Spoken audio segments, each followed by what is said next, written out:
আমি প্রিয়াঙ্কা। আমি একটি বেডশিট অর্ডার করেছিলাম আর যেটি দেখতে খুবই সুন্দর ছিল, তাই আজকে সেই পার্সেলটি দিয়ে গেল, তাই কিন্তু আমি সাথে সাথে আনবক্সিং করে নিলাম।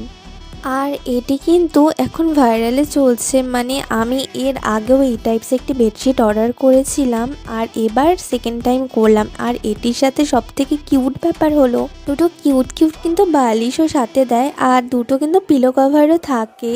আর এই বেডশিটটি কিন্তু আমি কিং সাইজের অর্ডার করেছিলাম। আর সেম বেডশিট কিন্তু ডাবল আর কিন্তু কুইন সাইজের মধ্যেও ছিল। চলো তাহলে বিছানায় পেতে কেমন লাগছে দেখা যাক। আর আমি এই বেডশিটটি তো আমার নতুন রুমের জন্য নিয়েছি। আর কারো যদি লিংক লাগে আমি অবশ্যই লিংক দিয়ে দিব, তার জন্য কিন্তু কমেন্ট করে দিও। এই ছিল তার ফাইনাল লুক।